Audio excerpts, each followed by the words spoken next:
지내고 오셨죠? 오랜만에 가족들 만나니까 다 너무 좋고 그러셨죠? 네, 이렇게 내려가시는 걸 보니까 무거운 짐도 좀 안고 오신 분이 계신 것 같고 기도 제목이 생기신 분들도 있는 줄 압니다.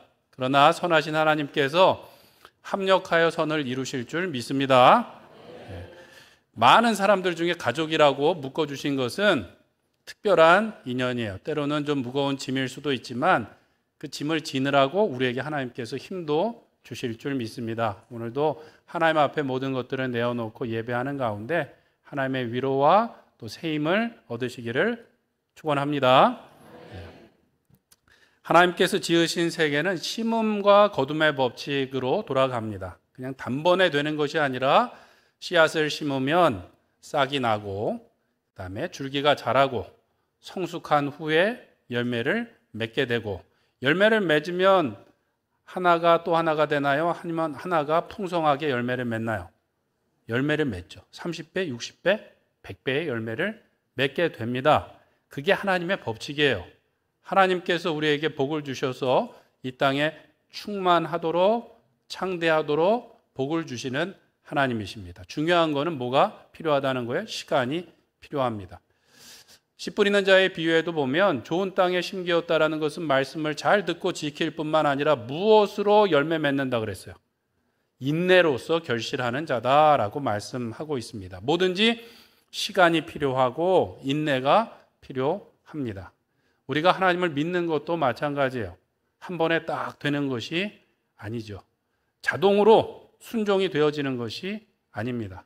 오늘 우리가 아브라함을 보고 있는데 믿음의 조상 아브라함의 믿음도 어느 날 하나님께서 그냥 딱 하고 믿음을 주신 게 아니라 하나님께서 아브라함을 부르시고 그 성화의 과정이 있었다라는 것이죠. 이 히브리서 11장에 그것이 나옵니다. 친척 본토 아비 집을 떠나는 믿음의 결단이 있어야 됐나요? 없었나요? 있어야 됐죠. 그것을 회심이라고 볼 수 있고 그가 약속의 땅 가나안에 도착했지만 여전히 나그네요 외국인처럼 살아갔어요. 그것이 성화의 과정이라고 이야기할 수 있고 오늘 본문에 보면 독자 이삭을 들여 시험을 통과한 일은 확정적인 믿음의 승리라고 할 수 있겠습니다. 성경에 나오는 시험은 주로 세 가지 의미가 있습니다. 첫 번째로는 하나님께서 믿음의 사람들의 믿음을 확증하시고자 하는 테스트로서의 시험이 있고 또 한 가지는 믿음을 더욱더 연단하시고 훈련하셔서 강하게 하시는 서퍼링으로서 시련으로서의 시험이 있고 마지막으로는 사단이 우리를 넘어뜨리고자 하는 템테이션, 유혹으로서의 시험이 있습니다. 오늘 아브라함이 당했던 시험은 첫 번째 의미가 강하겠죠. 하나님께서 그의 믿음을 확증하셔서 더 큰 복을 주시기 위한 과정이었습니다. 다만 그 시험 과제가 조금 쉽지 않았어요. 하나님께서 약속의 아들로 주셨던 독자 이삭을 번제로 드리라는 것이었어요. 사람을 죽이라는 것도 어렵고 그 죽여야 될 대상이 누구예요? 하나밖에 없는 아들이라는 것이 본성적으로 도덕적으로 잘 설명되어지지 않는 어려움이 있었습니다. 또 한 가지는 선하신 하나님의 성품과 그분께서 하셨던 말씀과 이것이 좀 잘 어울려 조화되지 않는다는 어려움이 있었어요. 무엇보다도 그렇게 기다려서 얻었던 약속의 아들인데 이 아들을 하나님께 드리고 나면 하나님께서 주셨던 약속은 어떻게 되나라는 풀리지 않는 의문이 있었다라는 것이죠. 이해할 수도 없고 감당할 수도 없는 일이었어요. 수많은 의문과 모순과 반감마저 생길 명령이었지만 아브라함이 그 시험을 통과했다는 것이죠. 무엇으로요? 믿음으로 통과했다는 것입니다. 말씀에 순종한다는 것이 정도의 차이가 있지만 이와 같은 과정이 있어요. 본성적으로 우리 본성을 거스려야 되는 일이 있고 수많은 의문과 어려움을 뚫고 가서 순종해야 되는 일이 있는 거예요. 예수님께서도 아무든지 나를 따라오려거든 무엇을 부인하고? 자기를 부인한다는 게 뭐예요? 내 본성을 부인하고 내 본성을 거스려서 순종을 해야 된다는 거예요. 어디까지요? 십자가를 지고 나를 따라오라고 말씀하셨어요. 십자가는 폼이 아니에요. 가장 참혹한 죽음의 틀이었던 것이죠. 죽음의 자리로 가서 나를 내어놓는 게 뭐예요? 순종이에요. 순종. 예수님께서 특별한 사람만 그렇게 해야 된다고 말씀하신 것이 아니라 아무든지 나를 따라오려거든 그 과정이 있어야 된다라고 말씀하신 것이죠. 누군가를 사랑한다는 것, 순종한다는 것은 전부이거나 아니면 전무입니다. 무슨 말씀인지 아시겠어요? 적당히는 없어요. 누군가를 사랑하는데 이 사람도 조금 사랑하고 저 사람도 좀 사랑하고 이 사람도 한 10%는 사랑하고 이럴 수 있나요? 있죠. 바람둥이들이 있지 않습니까? 두 집 살림, 세 집 살림 하는 사람들 있지만 잘못된 거예요. 말이 안 되는 거죠. 그렇죠? 말이 되나요? 말이 안 되죠. 말이 안 되죠. 사랑한다는 건 전부를 주는 거예요. 순종한다는 것, 하나님을 경외하고 사랑한다는 것도 전부를 드리는 거지 적당이라는 것은 없다는 말씀입니다. 수능이 앞으로 며칠 남았는지 아세요? 52일 남았습니다. 52일 남았어요. 살면서 무수한 시험을 치렀는데 시험이라는 것이 즐거운가요? 어려운가요? 어렵죠. 즐거운 사람들이 아주 극소수 있어요. 공부를 아주 잘하거나 아주 못하거나. 공부를 아주 잘하는 친구들 보니까 전교에서 한 명 있더라고요. 내일 시험 봐갖고 내가 뭐가 부족한지 막 확인하고 싶어서 막 안달이 난 친구를 한 명 봤습니다. 또 다른 친구들은 뭐냐면 시험 시간에 더 많이 잘 수 있어요. 1번으로 쭉 찍고 그냥 바로 잘 수 있어서 좋아하고 일찍 끝나서 좋아하고 그런 친구들이 있었습니다. 근데 대부분 일반적으로는 시험을 보는 것이 부담스러워요. 학생들 보면 공부를 그렇게 열심히 안 해요. 근데 뭐 시험이라고 막 스트레스를 받더라고요. 어차피 공부 안 할 건데. 시험이라는 것은 항상 우리에게 이제 부담으로 다가옵니다. 다가봐요. 그런데 그것이 우리의 지식이나 지혜를 쌓는데 유익하다는 것을 우리가 알고 있죠. 시험이 필요 없다면 무엇하러 그렇게 보겠습니까? 지난 주일 오후 예배 때 말씀드렸는데 많이 안 오셨으니까 제가 한 번 더 말씀드릴게요. 이 예화를. 1980년대 후반에 미국의 아리조나 사막에 큰 실험이 펼쳐졌습니다. 바이오스피어 2라는 실험이었는데 그 사막에다가 아주 커다란 돔을 만들고 인공 생태계를 만들었어요. 뭐냐면 나중에 우주 기지를 만들 때 그 안에서 사람들이 숨 쉴 수 있는 공기와 물과 식물이 자라도록 이렇게 인공으로 만든 거예요. 8명이 살 수 있는 환경을 만들었는데 좋은 흙을 갖다가 뿌리고 좋은 씨앗을 심고 또 온도를 잘 맞추고 해갖고 무럭무럭 막 다 자랐어요. 근데 결과적으로는 성공했을까요? 실패했을까요? 실패했습니다.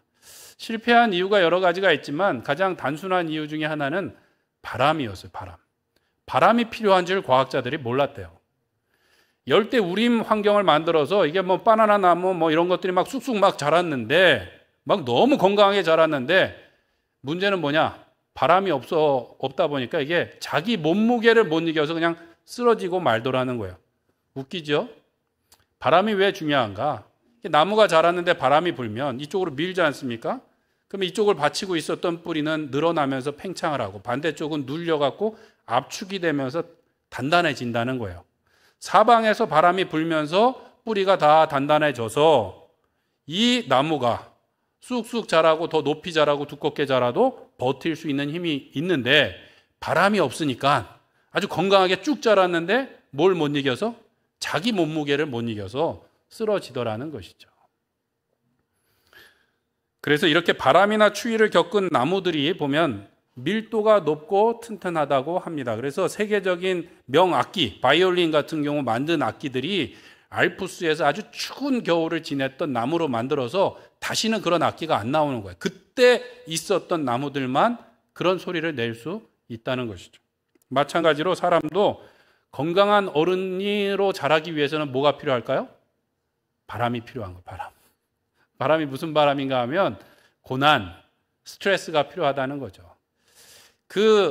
그렇게 바람을 맞고 추위를 맞고 자란 나무를 응력제라고 하기도 하고 영어로는 스트레스 우드라고 합니다. 스트레스를 받은 나무래요. 근데 이게 튼튼하다라는 것이죠.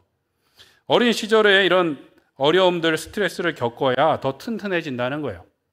만약에 이 탁자에서 유리잔 하나가 떨어지면 어떻게 될까요? 깨져버리겠죠. 플라스틱 컵이 이 위에서 떨어지면 어떻게 될까요? 깨지진 않아요. 그런데 더 튼튼해지지도 않아요. 그렇죠. 그런데 살아있는 우리의 몸과 마음은 이런 스트레스를 받을 때 더 단단해지더라는 거예요. 아이들이 요즘에 흙장난을 안 하지만 흙장난을 하고 소꿉장난을 해갖고 흙으로 떡을 만들어서 막 먹고 막 이러면 그 안에 있는 그 세균이나 박테리아에 접하면서 아이들이 건강해질까요? 아니면은 시름시름 앓게 될까요? 건강해진다는 거예요. 이미 그런 그 박테리아나 또 병균에 노출이 되면서 면역계가 더 튼튼해진다는 거죠. 그리고 우리의 마음, 속사람도 마찬가지라는 거예요. 우리의 안에 있는 이 심리적인 면역계도 위험 요인을 겪으면서 더 튼튼해진다는 거예요. 나무 위에서 한번 떨어진 아이가 그 트라우마를 가져갖고 뭐 다시는 나무 위에 안 올라가는 경우도 있지만 더 일반적인 경우는 뭐냐 하면 나무에서 많이 떨어진 아이가 더 높은 나무에 올라갈 수 있고 이게 나무에서 끝나는 것이 아니라 다른 위험도 두려워하지 않고 감당할 수 있는 능력이 생긴다라는 거예요. 그럴듯한가요? 책에서 본 거예요. 제가 그냥 말씀드리는 게 아니고 왜 저희 집도 큰아이가 딸이고 둘째가 아들이에요. 큰아이는 뭐 이 책꽂이 앞에서만 2-3시간씩 움직이지 않고 너무 얌전했는데 아들을 키우니까 아들이 이렇구나를 알게 됐어요. 자전거를 타도 똑바로 이 넓은 길로 가지 않고 좁은 길로 통과하고 막 이상한 데로 가다가 넘어지기도 하는데 아이가 그것을 포기할까요? 안 해요. 계속 시도를 합니다. 그게 뭐가 유익한가? 그런 일을 통해서 나중에 다른 어려움을 만났을 때 이길 수 있는 내성이 생긴다라는 거예요. 이와 마찬가지로 하나님께서 우리에게 시험을 주시는 이유도 마찬가지입니다. 우리에게 복을 주시고자 시험을 주셔요. 더 정확히 말하면 그 복을 감당할 수 있는 능력을 주시고자 우리에게 시험을 주신다라는 거예요. 창세기 22장 1절에 보면 그 일 후에 하나님께서 아브라함을 시험하고자 부르셨다라고 말씀하고 있어요. 그 일이 뭘까요? 그 일은 앞에 나온 일이에요. 앞에 나온 일은 무엇인가 하면 하나님께서 약속하셨던 이삭을 주신 이후에 또 다른 나라 군대 장관과 왕이 와서 아비멜렉이 와서 평화조약을 맺고 모든 것이 다 잘 되어가는 그때에 하나님께서 불러서 시험을 하셨다라는 거예요. 복을 주시고 왜 시험하셨을까요? 복을 감당할 능력을 갖추도록 하나님께서 시험하셨다라는 것이죠. 아이가 어릴 때 막대 사탕을 사준 일이 있어요. 미국에 보면 이제 영화에 나오는 것처럼 아주 크고 막 알록달록한 큰 사탕이 있어서 저희 큰아이에게 이렇게 사준 일이 있습니다. 좋아했겠죠. 막 너무 좋아하죠. 그러면 꼭 아빠들이 그런 얘기를 합니다. 아빠? 그런 거 안 해보셨어요? 아빠 한 입만. 이렇게 하면 아이가 이렇게 줄 때도 있고 안 된다고 말할 때도 있어요. 준다고 제가 그거를 뭐 뺏어갖고 이렇게 먹었겠습니까? 먹는 척만 하고 잘 먹었다 그러고 좋겠죠. 안 믿으시는데 그렇게 했어요. 그리고 가끔은 아이들이 그럴 때 있잖아요. 이거 안 돼요. 내 거예요. 이럴 때 있는데 그러면 어떻게 하시겠습니까? 요거 봐라. 요 감사에 대해서 오늘 내가 요 버르장머리를 가르쳐야 되겠다. 그래서 내놔. 막 이래갖고 막 훈계를 하시겠습니까? 아니죠.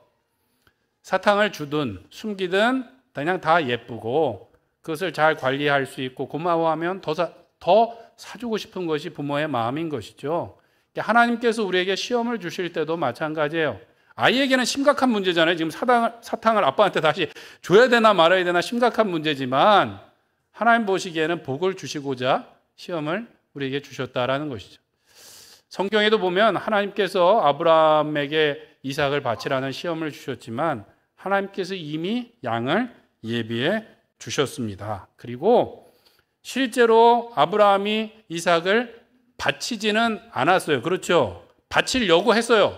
그렇지만 바치지는 않았지만 하나님께서 바친 것으로 받으셨고 아브라함은 다시 하나님께 드렸다가 도로 받은 것이라고 성경은 기록하고 있어요. 이미 받으셨대요.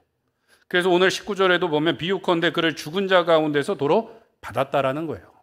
아브라함은 드렸고 하나님은 받으셨고 도로 다시 찾았다라는 것이죠. 하나님께서도 우리에게 복 주시고자 시험을 주실 때가 있어요.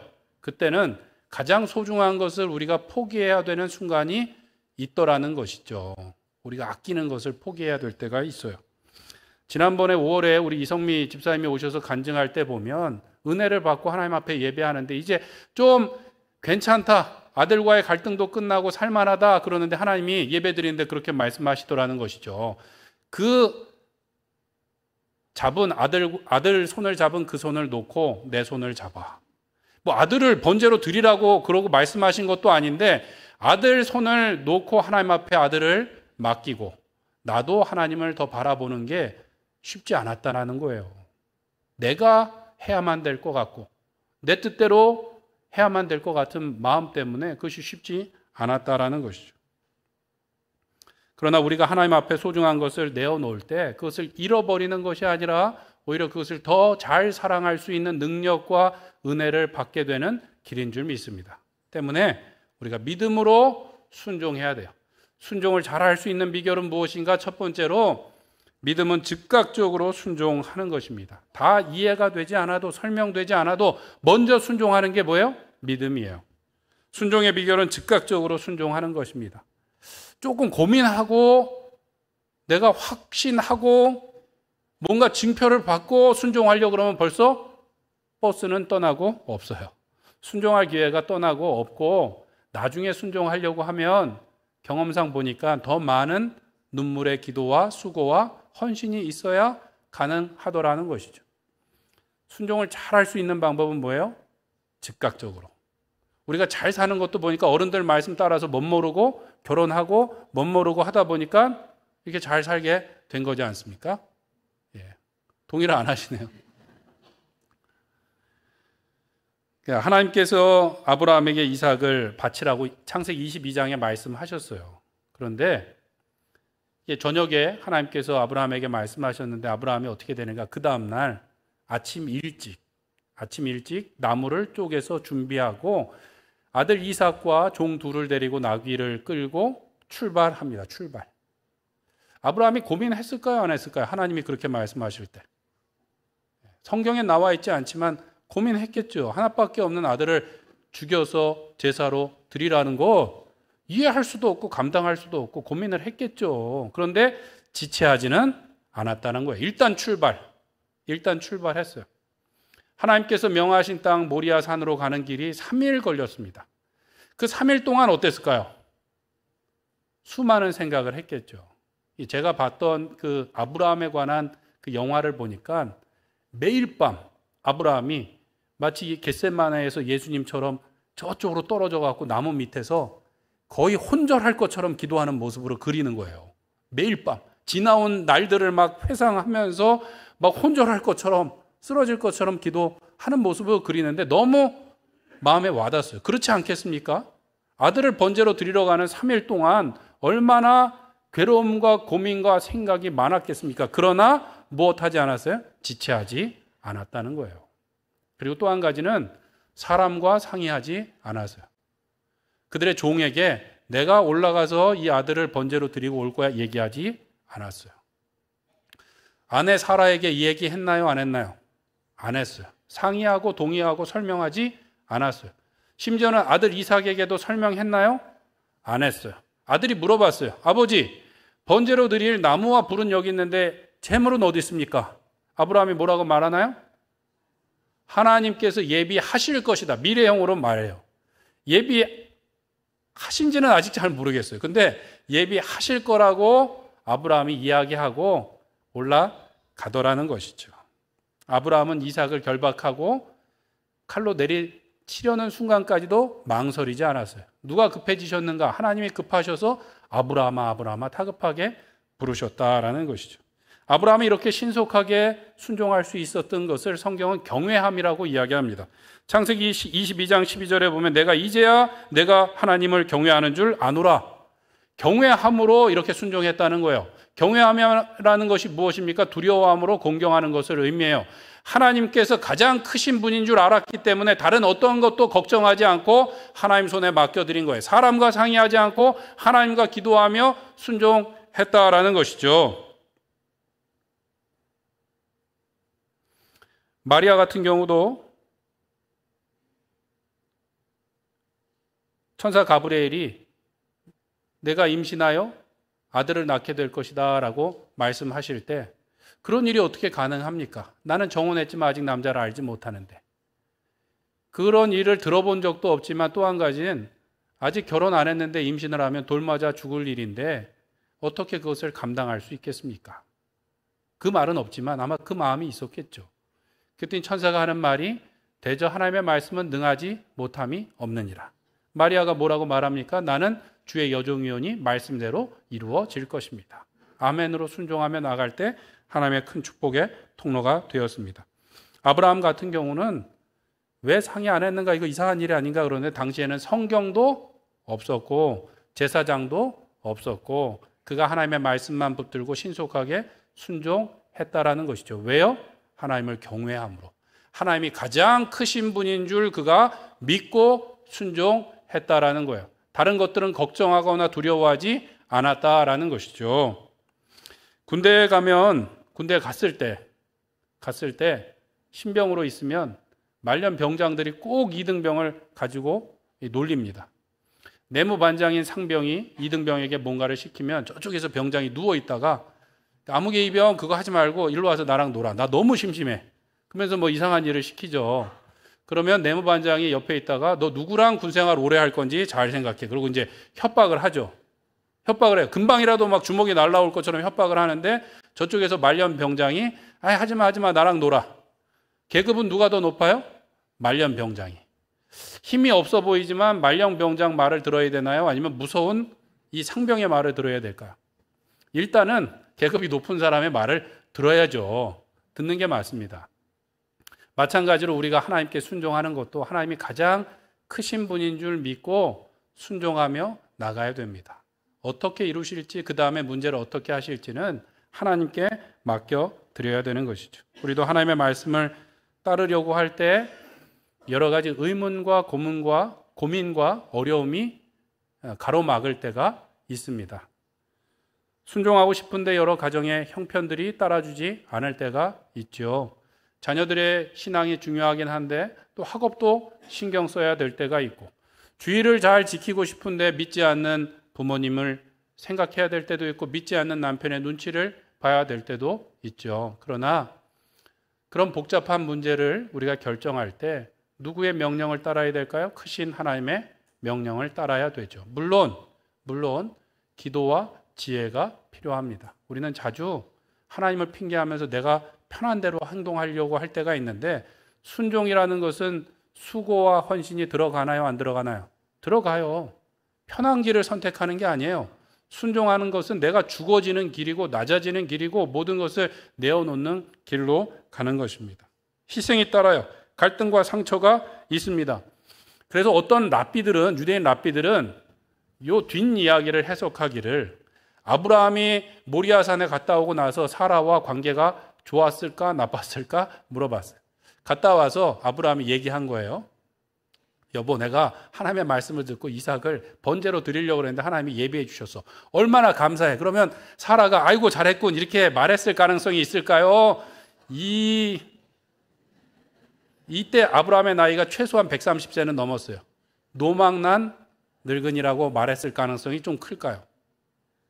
믿음의 사람이긴 하지만 최소한 칭찬받기는 어려웠을 수 있는 상황이에요. 왜냐하면 최소한 나하고 상의는 했어야 되는 거 아닙니까? 라고 이야기할 수 있지 않겠어요?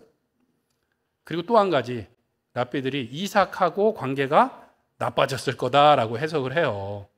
그래서 그 증거로 무엇을 드는가 하면 창세기 22장 마지막에 이제 아브라함이 모리아산에서 내려와 그 종들에게로 간다라는 표현을 쓸 때 단수 명사, 단수 동사가 쓰입니다. 아브라함 혼자 내려왔다는 거예요. 이삭과 함께 내려온 것이 아니라 아브라함이 그의 종들에게 내려오매라고 되어 있어요. 그러니까 이 랍비들이 볼 때 이게 아들 이삭이 화가 나서 같이 안 내려왔다라고 해석을 하는 거예요. 그리고 또 한 가지는 나중에 리브가 이삭의 아내를 맞이할 때 그가 어머니가 죽고 어머니의 장막으로 드릴 때 비로소 위로를 얻었더라. 그 전까지 위로가 없었다는 거예요. 그것으로 해서 하는데 이것이 맞는지 틀리는지 알지 못하지만 헌신하여 순종할 때 뭔가 이게 희생이 따른다는 거예요? 안 따른다는 거예요? 따른다는 것이죠. 우리가 순종할 때 모든 환경이 다 준비되어 있고 모든 것이 다 설명되고 이해되고 확신 가운데 순종하는 거예요? 그렇지 않을 가능성이 있다는 것이죠. 이해되지 않고 감당할 자신이 없지만 크신 하나님을 믿고 순종의 자리로 나간다라는 것입니다. 예수님께서도 내가 너희에게 화평을 주려고 온 줄로 생각하느냐? 그것이 아니라 도리어 분쟁하려 함이로라고 말씀하셨다라는 것이죠. 그러나 그렇게 순종의 자리에서 하나님께서 더 큰 복을 감당할 능력과 은혜를 더하여 주시는 줄 믿습니다. 문제는 이삭이었어요. 이삭. 1세인 아브라함은 하나님의 말씀을 듣고 순종해서 믿음의 조상이라는 칭호를 얻었어요. 아들 이삭은 설명을 들었나요? 못 들었나요? 듣지 못했어요. 선택할 기회가 있었나요? 없었나요? 없었어요. 그냥 순종 당했다고 보는 것이 맞지 않습니까? 순종을 당했어요. 그러나 이삭도 복을 얻었습니까? 못 얻었습니까? 복을 얻었죠. 복을 얻었어요. 그는 크신 하나님을 만났고 아버지를 공경함으로 그가 순종의 자리에 순종당했지만 하나님께서 복 주심을 당했다고 보는 것이 맞겠죠. 그래서 랍비들이 어떻게 해석하는가 하면 이 순종의 자리, 희생의 자리, 이 모리아산에 나중에 무엇이 생기는가? 무엇이 생길까요? 예루살렘 성전이 생기는 것이죠. 역대하 3장 1절에 보면 솔로몬이 예루살렘 모리아산에서 여호와의 전 건축하기를 시작하니 라고 말씀하고 있어요. 순종과 희생의 자리에 무엇이 생겼어요? 거룩한 하나님의 성전이 생겼다라는 것이죠. 아브라함과 이삭이 복의 통로로 쓰임 받았을 뿐만 아니라 더 크고 놀라운 하나님의 계획이 그 순종의 자리, 상처의 자리, 갈등의 자리에 생겨났다라는 거예요. 이와 같은 일들이 오늘날에도 있습니다. 우리 교회에도 목사님 자녀분들이 계신데 말할 수 없는 또 아픔을 안고 계세요. 등록하실 때 제가 그동안 수고하셨습니다. 그럼 눈물이 그렁그렁한 경우들이 있어요.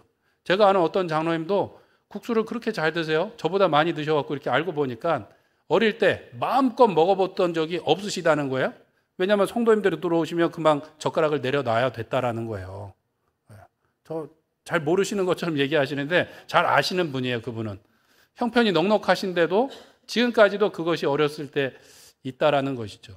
제가 사역했던 교회는 그 경기도의 외곽에서 1970년대 말에 개척하셨어요. 목사님이. 지하실이 예배당이기도 하고 사택이기도 했다라는 거예요. 두 분이 신방을 나갈 때는 큰 딸을 아마 2살, 3살 됐을 딸을 그냥 방에다 넣어놓고 바깥에서 자물쇠로 잠그고 신방을 가셨다라는 거예요. 아이한테 그것이 좋았을까 안 좋았을까요? 안 좋았죠. 교회가 굉장히 커지고 모든 것이 다 잘 됐지만 지금까지도 그 자녀에게 미안한 마음이 있고 또 자녀들도 뭔가 마음에 상처가 있을 수 있다라는 거예요. 근데 중요한 것은 그렇게 순종하고 헌신했을 때 하나님께서 놀라운 복을 주시고 그 헌신과 수고와 상처 위에 거룩한 성전을 세워서 하나님의 나라를 이루어 가시는 줄로 믿습니다. 하나님께 믿음으로 순종하는 것이 쉽지 않지만 하나님을 경외함으로 우리가 즉각적으로 순종할 때 하나님께서 크고 놀라운 복을 우리에게 주실 뿐만 아니라 우리를 통하여 놀라운 은혜를 흘러가게 하실 줄 믿습니다. 바라기는 하나님을 경외함으로 오늘도 즉각적으로 순종의 자리에 섬으로 하나님의 복을 누리시는 전하시는 우리 로뎀교회 성도님들 되시길 축원합니다. 두 번째로 믿음은 전부를 드리는 것입니다. 하나님께서는 다른 것도 아닌 약속으로 주셨던 아들 이삭을 요구하셨어요.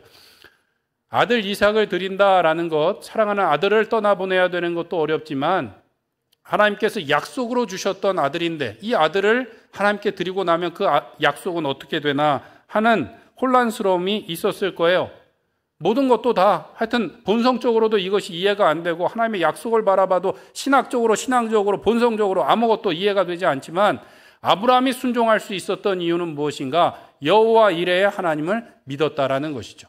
하나님께서 예비하실 거야 라고 아들에게 이야기했던 것처럼 하나님께서 예비하실 것을 믿고 그가 순종했다라는 거예요. 그래서 창세기 22장에 보면 먼저 종들에게 이야기합니다. 나와 이삭이 산에 올라가서 여호와를 섬기고 돌아오리라고 이야기하는데 돌아오리라고 할 때 복수 명사, 복수 동사가 쓰여요. 아브라함이 종들에게 이야기할 때 이삭을 죽이고 나 혼자 오리라고 다짐했던 것일까요? 아니요. 하나님께서 이미 예비하실 것을 믿고 올라갔고 설령 죽은 자 가운데서도 다시 살리실 것을 믿고 그가 순종했다라는 것이죠. 히브리서 2장 말씀해 보면 죽은 몸과 같은 자에게서 하나님께서 생명을 주셔서 약속을 이루셨어요. 그 죽은 몸에서 꺼내신 아들이 누구예요? 이삭이었어요. 아브라함은 이삭이 죽어도 다시 살리실 줄 믿고 순종했다라는 것입니다. 다니엘서에 보면 사드락과 메삭과 아벳느고가 하나님만을 섬기다가 7배나 뜨겁게 달군 풀무불에 들어가게 생겼어요. 그들이 얼마나 좋은 사람인지 아는 느부갓네살 왕이 이 사람들아 이제라도 좋으니 풍악이 울릴 때 한 번만 절해라 라고 이야기했어요. 사드락과 메삭과 아벳느고가 말하기를 왕이시여 이 일에 대해서 우리가 또 설명할 필요가 없어요. 우리가 섬기는 하나님이 계시면 왕과 이 풀무불에서 우리를 건지실 것입니다. 그런데 만약 그렇게 하지 아니하실지라도 우리가 왕이 만든 금신상에 절하지 않을 것을 아십시오라고 이야기해요. 왜 그랬습니까?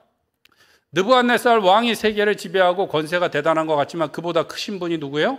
하나님이시기 때문에 그 하나님의 말씀에 나는 순종해야 되겠습니다. 그리고 반드시 구원해 주실 거예요. 그런데 설령 풀무불에 들어가서 내가 다 죽더라도 그렇게 하지 않을 거예요. 왜요? 죽으면 끝인데 왜 괜찮다고 이야기합니까? 죽으면 끝이 아니니까. 영생과 부활의 소망이 있었기 때문에 그리 아니하실지라도 우리가 왕의 금신상에 절하지 않겠습니다. 우리는 하나님만을 섬기겠습니다. 라고 이야기했다라는 것이죠. 아브라함에게 이 신앙이 있었다라는 거예요. 아브라함이 이삭을 드리는 특별한 시험을 통과했어요. 여기 계신 분들 너무 걱정하실 필요가 있어요. 없습니다. 걱정하실 필요가 없어요. 아무한테나 아들을 이렇게 드리라는 시험을 주시지 않아요. 이런 어마어마한 시험을 통과하고 나서 아브라함이 특별한 복을 받았을까요? 아닐까요? 특별한 복을 받기는 했는데 그 뒤에 하나님께서 찾아오셔서 말씀하시는데 복을 말씀하시는데 자 들어보세요. 내 자손이 하늘의 별처럼 땅의 모래알처럼 많아질 것이고 내 씨를 통하여 내 자손이 대적들의 성문을 차지할 것이며 열국들이 내 자손을 통하여 복을 받게 될 것이다. 새로운 복인가요? 이전에 들었던 복의 리바이벌인 거예요. 뭔가 새로운 것은 이야기하지 않으셨어요. 오히려 아브라함이 받았던 복은 무엇입니까? 여호와 이레의 하나님을 신뢰하는 믿음의 복을 받았던 것이죠. 부활 신앙을 가졌고 그의 이삭을 드리는 사건은 나중에 하나님께서 인류를 구원하시는 하나님의 어린 양을 보내시는 예수님의 예표가 되게 하셨다라는 것입니다. 십자가가 멸망하는 자들에게는 미련한 것이나 구원을 받는 우리에게는 무엇입니까? 하나님의 능력이 됩니다. 능력은 하나님께 있어요. 우리가 순종하고 십자가로 나아갈 때 하나님께서 우리에게 능력을 더하여 주실 줄 믿습니다. 우리가 전부를 드릴 때 그것을 잃어버리게 되는 것이 아니라 그것을 더 잘 사랑할 능력과 믿음과 은혜를 얻게 되는 길인 줄 믿습니다. 예수님께서는 나를 위하여 집이나 전토나 형제나 가족을 버린 자는 반드시 몇 배를 받고 100배를 받고 고난을 겸하여 받지만 영생을 반드시 얻게 될 것이다 라고 말씀하셨어요. 무엇을 하나님께서 우리에게 주셨든지 그것을 하나님께 맡겨드릴 때 우리가 거룩하고 영광스럽고 풍성한 것으로 다시 받게 될 줄로 믿습니다. 우리가 붙들고 있으면 썩어질 것이 되지만 하나님께 올려드릴 때 영광스럽고 영원하고 복된 것으로 다시 받게 된다는 것이죠. 고린도전서 15장 43절에 보면 욕된 것으로 심고 영광스러운 것으로 다시 살아나며 약한 것으로 심고 강한 것으로 다시 살아난다고 말씀하셨어요. 이 땅에서 영원하지 못한 것을 영원한 것을 위해서 포기하는 사람은 어리석은 사람이 아니라 지혜로운 사람이고 복된 사람이라는 것이죠. 이 땅에서 썩어질 것을 하나님 앞에 먼저 맡겨드림으로 영원하고 영광스럽고 복되고 풍성한 것으로 받아 누리시는 우리 모든 성도님들 되시길 축원합니다. 제가 미국에 있을 때 교수님이 그런 얘기를 하시더라고요. 미국의 한 교회에서 유아 세례를 할 때 부모님들이 아이를 안고 나오신다는 거예요. 나와서 세례하기 전에 문답을 했는데 다시 한번 물어요. 이 아이가 하나님의 아이인 것을 믿습니까? 부모님들이 네. 이 아이를 하나님의 뜻대로 양육하기를 맹세하십니까? 네. 한 번 더 묻습니다. 그렇다면 이 아이를 오늘 밤 하나님께서 데려가신다고 해도 원망하지 않겠습니까? 라고 물었대요. 네라고 대답하기가 쉬울까요? 어려울까요? 어렵겠죠. 잘못하면 교회에서 쫓겨날 수도 있겠죠. 그런데 믿음으로 사실은 그렇게 고백해야 되는 것이죠. 우리에게 주신 자녀들 우리의 것이 아니라 하나님의 거예요. 우리가 엄청 아끼는 듯 하지만 사실 그렇게 사랑할 사랑도 능력도 없어요. 하나님께서 주셔야만 됩니다. 우리가 붙들고 뭔가 공부 잘 시키겠다고 우리가 붙들고 뭔가 잘하려고 하다가 공부도 안 되고 모두 잃어버려요. 신앙도 잃어버리는 경우가 있는 거예요. 이해되지 않아도 우리가 다 설명되지 않아도 하나님께 맡겨드릴 때 하나님께서 책임져 주실 줄 믿습니다.